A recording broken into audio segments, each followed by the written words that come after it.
So I want to ask you guys something. Do you think Francis Ngannou made the right decision?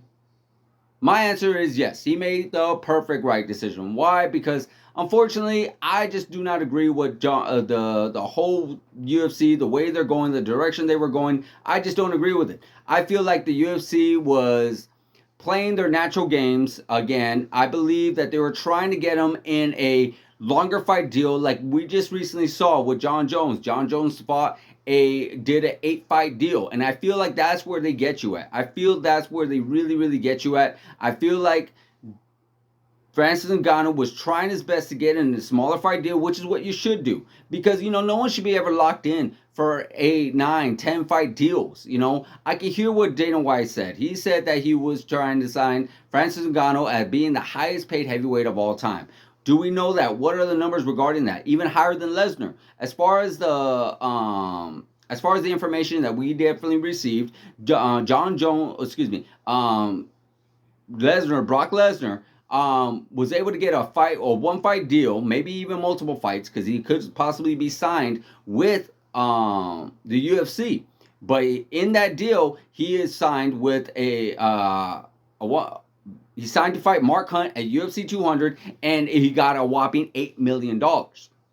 Now, that's good. But again, what details do we know? Do we know that Brock Lesnar possibly signed a 3 fight deal, a 5 fight deal, or was it a 1 fight deal? We just do not know. And prior to that, he was under contract and with the UFC, and he was making possibly about $2, $3, $4 million. Was that all in 1 fight, or was that in multiple fights? We just do not know. And that's something I really would love to know regarding the contracts. I really wish contract negotiations was live. I really wish contract negotiation was open to the public, so we have an understanding. We always hear about fighters wanting more fights, and then we hear Dana White about talking his side of things and the fighters talking about their side of things. Well, let's have the contract negotiations live so we all hear. So we all know who's the one that's actually backing out and who's the one that's actually making it harder. Are the fighters getting offered more money and they're just not taking it, or are they not getting offered enough? That's something I would definitely like to know. I'm sure all of you guys would like to know that information as well.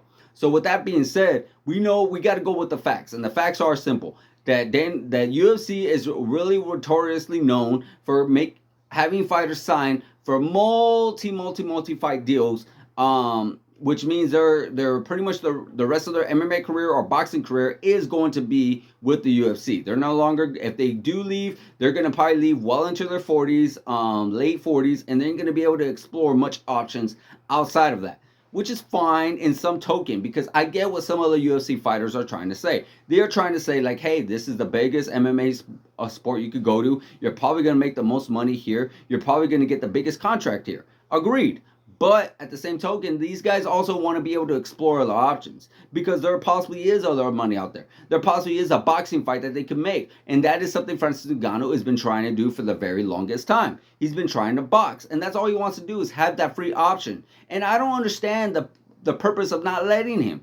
Conor McGregor made it the perfect example for it to actually happen. Conor McGregor actually went out there, fought Floyd, and then came back and had the biggest pay-per-view of all time against Khabib Nurmagomedov. It didn't ruin his credentials. It didn't ruin nothing, because we all knew for a fact that Conor McGregor wasn't going to win against Floyd Mayweather. We know for a fact that Francis Ngannou is going to beat Tyson Fury, but we allowed them to go out there and get that money that they want so badly, because, again, if UFC, you guys can't do it, allow these guys go somewhere else to do it, and then let them come back. There's no harm in that. Just like if we let Conor McGregor, just like if boxing let Floyd Mayweather come over here and fight Conor McGregor in the cage, we know for a fact it is never going to happen that Floyd Mayweather is going to win. It's just impossible. It's very, very 99.9% likely, unlikely that Floyd Mayweather would ever beat Conor McGregor in an MMA fight. But if they see the potential of making money, then fine, go ahead, do it. Why not? You're not going to ruin anything. It's not going to ruin Floyd Mayweather's legacy. It's not going to ruin Conor McGregor's legacy.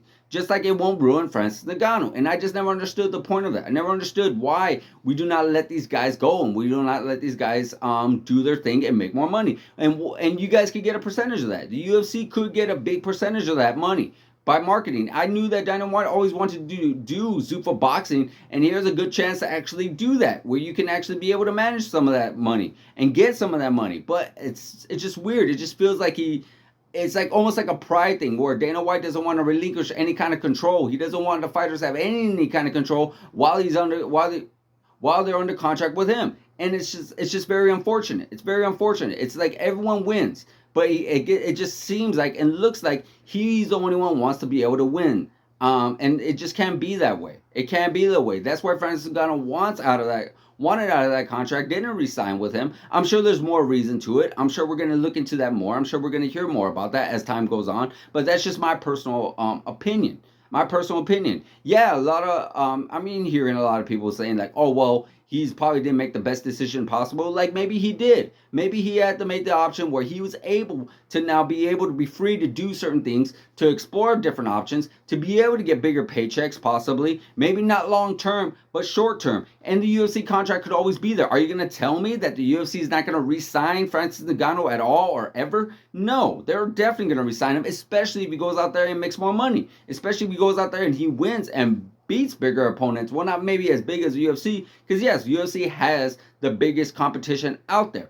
But still, he can actually go out there, makes fat checks against Tyson Fury, maybe a potential, you never know, potential fight with Deontay Wilder. I mean, you guys going to tell me you don't want to see that? Two the biggest power punchers in both boxing and MMA going at it with each other. It would be one hell of a fight. It would be one hell of a showdown with these two guys.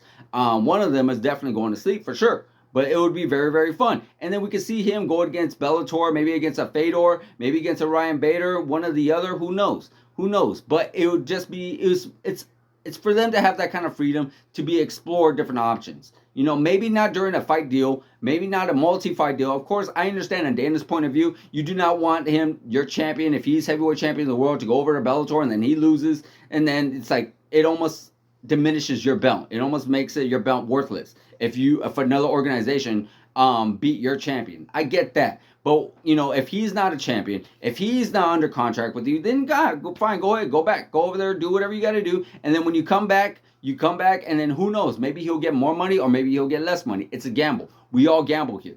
But that's just my personal opinion. I feel Francis Ngannou did the right thing. I feel Francis Ngannou should go out there, try and make his money, then come back and then see what other options he has out there. That's just my personal opinion, but I would like to hear your guys' opinion. Let me know what you guys think. Let me know what you guys feel regarding this. Did Francis Ngannou make a good decision for his career or did he not? Like, subscribe, hit that notification button, guys, and I'll see you guys in the next video.